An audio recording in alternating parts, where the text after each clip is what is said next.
On this episode of Loving the View with Russ and Netty, we took a drive down to Benton Hot Springs in Benton, California. We took the desolate route of Highway 95 through Nevada and ended up on Highway 6 to Benton, then traveled only a couple miles more to our destination at the hot springs. We explored an old cemetery up on a hill where we also saw an old dilapidated structure there. We explored the grounds of the hot springs where there were unique buildings with antique decorations. We also enjoy the comfort of our own hot spring fed hot tub and the warmth of a fire. Lily even enjoyed herself. Come along as we explore the area and love the view along the way. In March of 2022, we drove down to Benton Hot Springs from our apartment in Reno, Nevada for our 18th wedding anniversary. Traveling a few miles east of the town of Benton on Highway 120, we came up to Benton Hot Springs. After getting our check-in paperwork at the main area, we drove around back to our site where we had to open a gate so we could get through. Every time you arrive or leave the camping area, you have to make sure you open and close this gate behind you. There are 12 hot tub sites at this location that are fed by natural hot spring water. The sites have picnic tables, grills, and a fire pit. We put up our tent, but you can also bring your camper or trailer if you'd like. But keep in mind there are no hookups for your rigs. Our site, which cost $75 per night, was number 12. It had a nice blend of privacy and great views of the mountains, with Montgomery Peak in the distance. Clothing is optional in the bathing tubs, so keep that in mind when you visit. While there are no hookups at each site, there is a nice bathroom facility on site with running water and power in each of the bathrooms. There's also a handicapped accessible bathroom. Netty's checking out a couple of the bathrooms so you can see what they look like.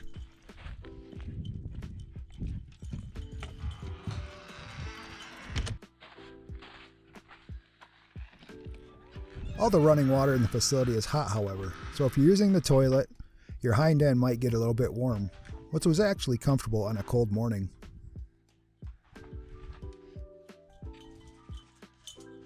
Lily's interested. Yeah. Hi. Back at our site, we had some breakfast and enjoyed the morning sunshine. We were going to sit back in our tub afterwards, but before doing so, we needed to make sure it was warm enough to use. There's a faucet on there. You can actually adjust the temperature of the tub. You turn that on and really hot water comes out. So if it's too cold when you get here, you can turn it on and warm it up nicely. Did Lily go swimming? Lily did not go swimming. Huh. This is the tub is dog free. So it's an adult tub or kids friendly tub, but not dog friendly? Exactly. Once it is warm enough, we relaxed in it, enjoyed the view of the sun rising over the mountains.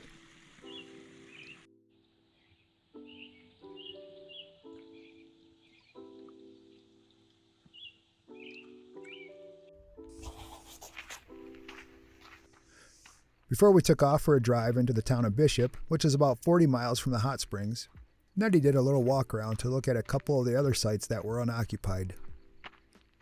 She was able to get a look at site number 8 and number 9. We would have loved to show more sites, but the folks in these spots might not have enjoyed our intruding in their stay.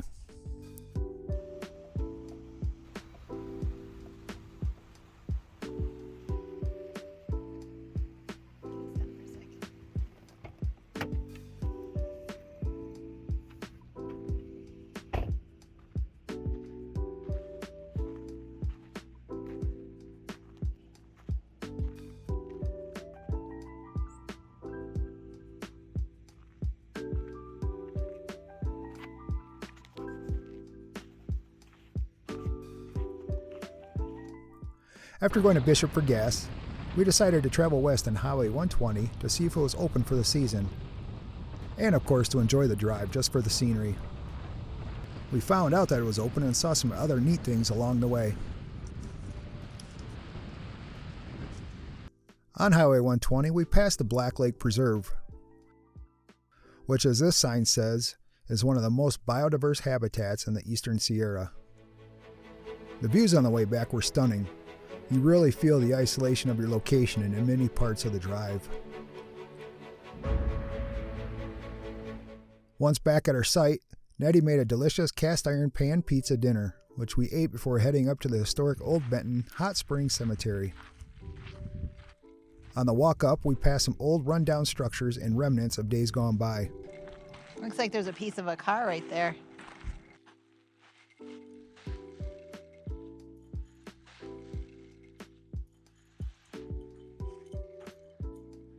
We stopped and took a look at this old barn-like structure, but we had to make sure to keep Lily out because it could be a little bit dangerous for her little paws.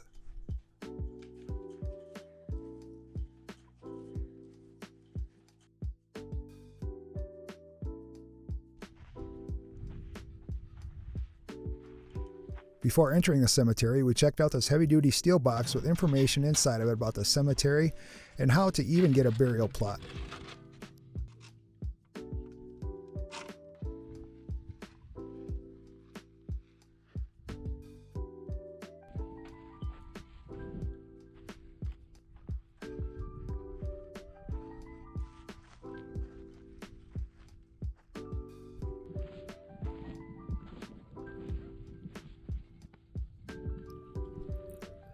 There are many interesting old grave sites as well as some newer ones in this cemetery. One of the interesting grave sites is of a gentleman named Robert Morrison. In 1871, Robert Morrison, who was a storekeeper and self-described postmaster, took up the call to become a deputy to go after a group of convicts that had escaped the Nevada State Prison. Morrison and the rest of the posse cornered the convicts in Monte Diablo Canyon at the foot of the eastern Sierra Nevadas. Morrison was shot and killed at this location. Mount Diablo is renamed Mount Morrison in his honor. The lake that is also at this location is now called Convict Lake.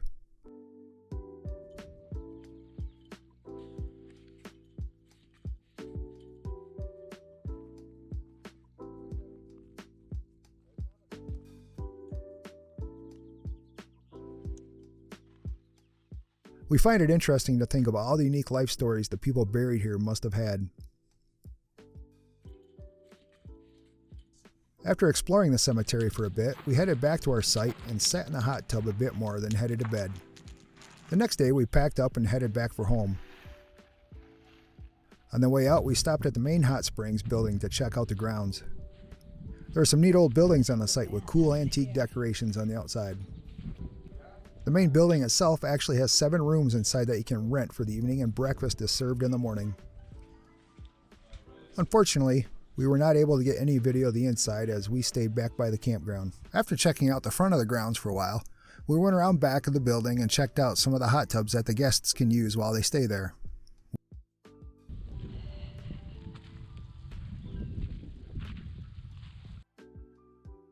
We also looked at some of the spots where the guests can sit and lounge while they're not in the hot tubs. This one right here looks really cozy. After we walked the grounds for a bit, we checked out a couple of the old buildings in what you could call the Old Benton downtown area. One of the buildings is the Old Benton Hot Springs General Store and was also the former Wells Fargo agency. This building is right on Highway 120. This old store also has some antique items just hanging around, like old wagons and a vintage gas pump.